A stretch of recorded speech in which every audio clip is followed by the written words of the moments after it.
এলপিজির দিকে তাকাই মাননীয় স্পিকার, 1940 টাকার সিলিন্ডার বলে বটে, তবে 2200 টাকার নিচে কোথাও সিলিন্ডার পাওয়া যায় না। ঢাকা শহরে 1-2 ঘন্টা লোডশেডিং থাকে, কিন্তু গ্রামে সেটা 14 ঘন্টা পর্যন্ত গড়ায়। ব্রাহ্মণবাড়িয়ার গ্যাস যায় সারা বাংলাদেশে, কিন্তু ব্রাহ্মণবাড়িয়ার মানুষ গ্যাস পায় না মাননীয় স্পিকার। আমাদের জীবন মানের এখন এমন উন্নয়ন হয়েছে যে গ্রাম বা মফস্বল এলাকাতেও এখন কিন্তু মানুষ ফ্ল্যাটে থাকে, পাকা বাড়িতে থাকে, উঠান এখন অনেকটাই বিলাসিতা। মাননীয় স্পিকার, আপনাকে ধন্যবাদ।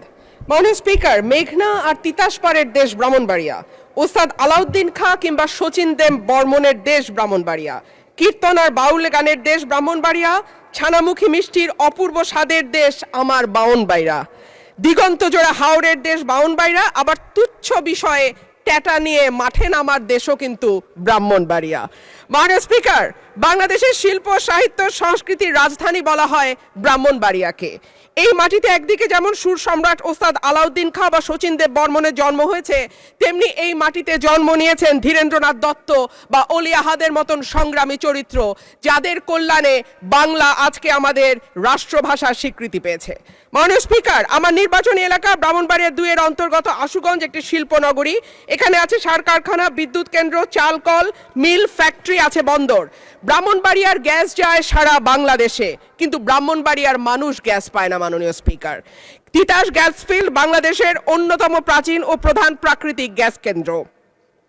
1962 সালে আবিষ্কৃত এই গ্যাস ক্ষেত্র থেকে বর্তমানে 22টি কূপের মাধ্যমে দৈনিক প্রায় 325 মিলিয়ন ঘনফুট গ্যাস জাতীয় গ্রিডে সরবরাহ করা হচ্ছে। 1991 সালে সরাইল উপজেলার সদর ইউনিয়নে গ্যাসের সংযোগ দেয়া হয়। শুরুর দিকে গ্রাহক ছিল 1000, বর্তমানে কাগজে কলমে 5000, কিন্তু অবৈধ সংযোগ যদি আমরা এর সঙ্গে যুক্ত করি তাহলে প্রায় 8 থেকে 9000। কিন্তু প্রত্যেকজন গ্রাহকই আছেন চরম গ্যাসের সংকটে। সরাইল সদরে 1.5 কিলোমিটার এলাকায় 6 ইঞ্চি এবং 1 কিলোমিটার এলাকায় 4 ইঞ্চি ব্যাসের পাইপ দিয়ে গ্যাস সঞ্চালন লাইন টানা হয়েছে। এরপরে পাড়ায় পাড়ায় 2 ইঞ্চি ব্যাসের পাইপ বসানো হয়েছে। কিন্তু সমস্যা হলো সকাল 7টা থেকে দুপুর 2টা পর্যন্ত গ্যাসের কোনো চাপ থাকে না, চুলা মিটমিট করে জ্বলে। এরপর মন চাইলে গ্যাস আসে 1 ঘন্টার জন্য, তারপরে আবার রাত পর্যন্ত গ্যাসের কোনো খবর নাই। দেশে গ্যাসের সংকট আছে, তার উপরে শীতকালে গ্যাসের চাহিদা আরও বাড়ে। অন্যদিকে আছে অবৈধ সংযোগ।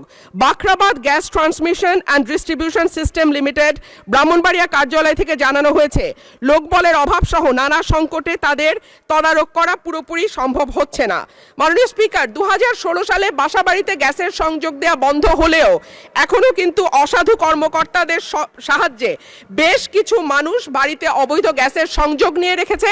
সরকার রাজস্ব বঞ্চিত হচ্ছে এবং যাদের বাড়িতে সত্যিকারের লাইন আছে তারাও গ্যাস পাচ্ছে না। শেষমেশ মাটির চুলা, এলপিজি সিলিন্ডার আর বৈদ্যুতিক চুলা ভরসা। কিন্তু মাননীয় স্পিকার, আমাদের জীবন মানের এখন এমন উন্নয়ন হয়েছে যে গ্রাম বা মফস্বল এলাকাতেও এখন কিন্তু মানুষ ফ্ল্যাটে থাকে, পাকা বাড়িতে থাকে, উঠান এখন অনেকটাই বিলাসিতা। সুতরাং মাটির চুলায় রান্না করা বাস্তবতা বিবর্জিত। মাননীয় স্পিকার, আমাকে 2 মিনিট সময় বাড়িয়ে দেবেন। মাটির চুলায় রান্না করা, মাননীয় সদস্য 1 মিনিট আপনাকে দিলাম। অন্যদিকে যদি আমরা এলপিজির দিকে তাকাই মাননীয় স্পিকার, 1940 টাকার সিলিন্ডার বলে বটে, তবে 2200 টাকার নিচে কোথাও সিলিন্ডার পাওয়া যায় না।